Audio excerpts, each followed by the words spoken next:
Bien-aimés, ce soir, nous voulons partager la marche des enfants d'Israël sous la conduite de Moïse, comment ce peuple, après sa sortie de l'Égypte, ce peuple, après la traversée de la mer Rouge, ce peuple qui avait vu la main de Dieu, il devrait effectivement quitter le désert de Sim et continuer la marche avec Dieu pour arriver à Rephidim.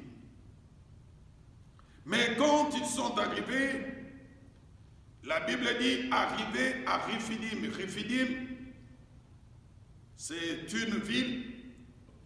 Ils n'ont pas trouvé de l'eau à boire. Lorsqu'ils n'ont pas trouvé de l'eau à boire, ce peuple a commencé à murmurer et à chercher querelle à Moïse en lui disant « Donne-nous à boire. Pourquoi tu nous as fait sortir de l'Égypte où il y avait de l'eau à boire? Tu nous amènes dans le désert où nous manquons de l'eau pour nous-mêmes, nos enfants, y compris nos bétails. » Ils ont commencé à chercher de problèmes à Moïse, à tel point qu'ils voulaient le lapider. Ce peuple a oublié ce que Dieu a fait. Ce peuple a oublié que devant Pharaon qui ne voulait pas le laisser partir, Dieu a opéré le miracle. Dieu a fait de grandes choses. Israël est sorti de l'Égypte. Il a laissé les Égyptiens dans le pleur, dans des deuils. Et même après sa sortie de l'Égypte, lorsque ils se sont retrouvés devant la mer Rouge, pendant que Pharaon et toute son armée le poursuivaient, Dieu a dit à Moïse, prends ta verge, frappe la mer Rouge, et quand tu l'as fait, Israël a traversé la mer Rouge à sec. Mais ce peuple a oublié tout ce que Dieu a fait. Lorsqu'il se retrouve là où il n'y avait pas de l'eau, Israël a commencé à murmurer. Mais comme Moïse savait qu'à chaque situation, il devrait faire recours à Dieu, il devrait recourir à celui qu'il avait choisi, qu'il avait donné la charge de conduire ce peuple. Mon frère, ma soeur, la question que je te pose ce soir, à chaque fois que tu te retrouves devant une difficulté, fais-tu recours à qui? Fais-tu recours à qui? À ton frère, à ta soeur, à ton mari, à ta femme? Non. Nous devons faire recours à notre Seigneur Jésus-Christ, celui qui est la solution et celui qui est capable d'intervenir dans toute la situation. Moïse a crié à l'Éternel en disant, encore un peu de temps, ils me lapideront. Comme Dieu répond aux prières de ses enfants.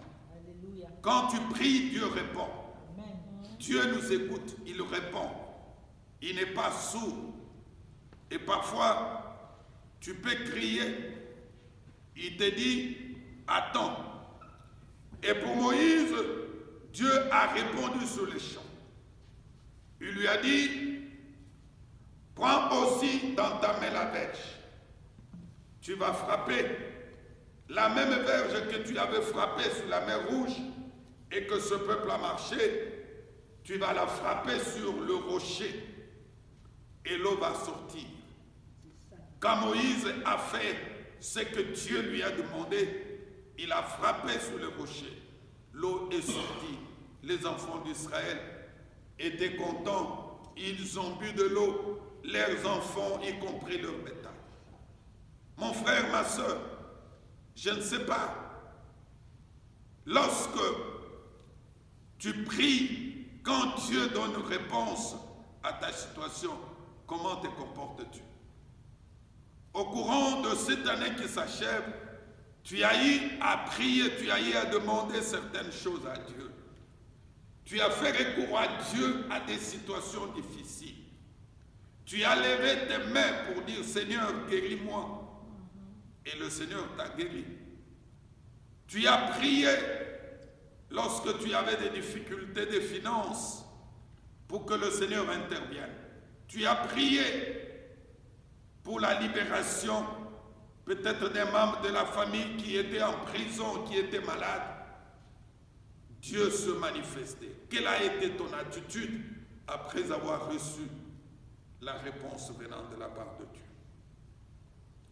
Lorsque Moïse a dit ces choses, la Bible dit il donna à ce lieu les noms de Massa et Meriba. Il dit les enfants d'Israël avaient contesté. Ils avaient tenté Dieu en disant est-ce que réellement l'Éternel est au milieu de nous? Il t'arrive aussi de te poser cette question. Lorsque tu es devant une situation difficile, lorsque tu es devant une complication parfois dans ton foyer, avec ta femme, avec ton mari, avec tes enfants, parfois les enfants se rebellent contre les parents. Il nous arrive de nous poser cette question pour savoir est-ce que réellement Dieu est avec nous? Oui, Dieu est avec nous. Quelles que soient les circonstances, quelles que soient des situations difficiles, les mêmes dieux-là qui avaient agi hier, il agit aujourd'hui et il agira demain. Alléluia. Amen.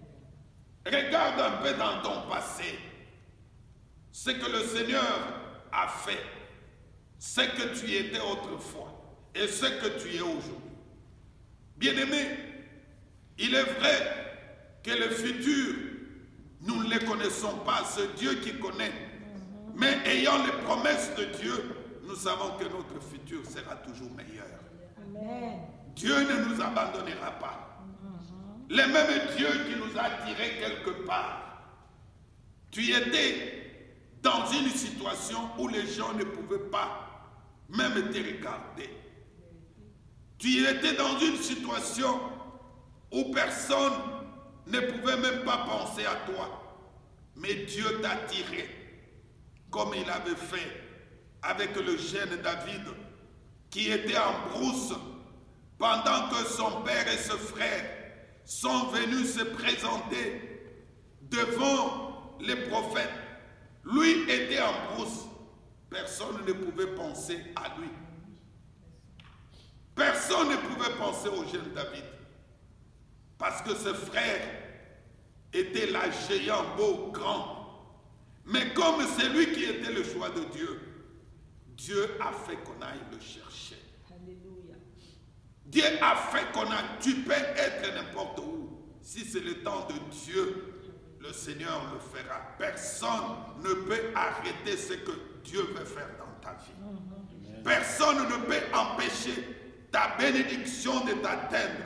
Bien-aimé, quels que soient les combats, quand tu marches, quand tu demeures, quand tu es ferme avec Dieu, ta bénédiction finira par t'atteindre. Reste attaché à Dieu, marche avec Dieu. Si pendant les 11 mois, ta marche a été fidèle avec Dieu, dans quelques jours qui nous restent, nous devons effectivement continuer à marcher avec Dieu. Mais après cette situation, Israël va se retrouver devant encore une situation difficile. La Bible dit que les Amalécites sont venus combattre les enfants d'Israël. Alléluia. Ouvre, suis-moi très bien. Tu dois comprendre que tant que nous vivons sur cette terre, les combats viendront. Tu as combattu, tu as vaincu hier. Ne croise pas les bras. Ne pense pas que comme j'ai vaincu hier, c'est fini. Non, il y aura encore. Regarde Moïse, il passe cette étape où les enfants d'Israël voulaient les lapider. Ils ne savaient pas ce qui l'attendait. Dieu résout le problème de l'eau, ainsi de suite. Et pendant ce temps, il y avait les Amalécites qui devraient venir pour attaquer Israël. La Bible dit que les Amalécites sont venus combattre Israël. Le combat spirituel est réel. Alléluia. Amen. On te combat parce que tu as quelque chose de Dieu. On te combat parce qu'on voit le feu de l'Éternel qui est en train de briller en toi. Alléluia. Israël était combattu parce que c'était un peuple de Dieu. C'est là où devrait sortir les sauveurs. C'est là où Dieu devrait se manifester. C'est ainsi que les gens venaient les combattre. La Bible dit, lorsque les Amalécites sont venus, Moïse a dit à Josué de choisir les hommes avec lesquels il devrait aller combattre. Il dit, choisis nous des hommes sorts et combat Amalek. Demain, je m'éteindrai sur les sommets de la colline, la verge de Dieu dans ma main. Alléluia. As-tu la verge de Dieu dans ta main? La verge de Dieu n'est rien d'autre que la parole. Es-tu assis sur la parole? As-tu la parole de Dieu? Marches-tu dans la parole? Pratiques-tu la parole de Dieu? Parce que c'est la parole qui a créé tout. Lorsque nous recourons, on dit, au commencement était la parole. La parole était avec Dieu, la parole était Dieu. Quand tu as la parole, mon frère, tu connais la parole, tu pries sur base de la parole. Bien-aimé, quel que soit le niveau du combat, tu vas remporter la victoire. Amen. Le mal est que parfois, nous ne prions pas. Nous nous mettons à pleurer. Nous pensons que la situation qui est devant nous est impossible. Rien n'est impossible à celui qui croit. Si tu crois, tu verras la gloire de Dieu. Israël, devant ses ennemis, Josué a fait ce que Moïse lui avait dit. Il a pris, il a choisi les gens, il est allé au front. Et quand il est allé au front, Moïse aussi n'est pas resté croiser les bras. La Bible dit, Moïse, Aaron et Hur montèrent au sommet de la colline. Qu'est-ce qu'ils sont allés faire au sommet de la colline? Ils sont allés prier. La prière. Des choses que nous devons marcher avec. La prière et la parole de Dieu. Amen. Tu dois avoir une vie de prière. Tu dois avoir la parole de Dieu. Et c'est la parole de Dieu qui va te montrer comment tu dois marcher. Elle te dira de craindre Dieu. La parole de Dieu va te dire de mener une vie de sanctification. Est-ce qu'en 2024, tu as marché dans la sanctification ou tu as marché dans le péché? La parole de Dieu dit, recherchez la paix avec tous et la sanctification sans laquelle nul ne verra le Seigneur. Si tu ne mènes pas une vie de sanctification, bien-aimé, c'est difficile de voir Dieu. Et c'est difficile de remporter des victoires. Moïse, Aaron et Hur sont allés à la montagne pour prier. Et arrivés là-bas, la Bible dit, lorsque le main de Moïse était levé, Israël était le plus fort.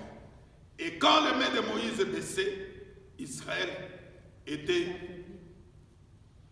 battu par ses adversaires.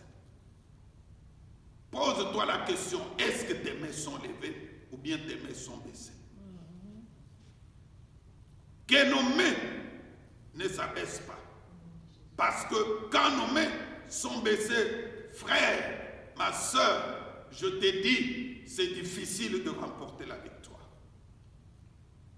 Les mains de Moïse levées, la victoire était dans les corps des enfants d'Israël. Et lorsqu'ils ont constaté cela, les mains de Moïse baissaient. Pourquoi? Parce qu'ils s'affaiblissaient. Parce qu'ils ne pouvaient pas. Ils ont cherché une grosse pierre sur laquelle Moïse devrait s'asseoir. Moïse s'est assis sur la pierre.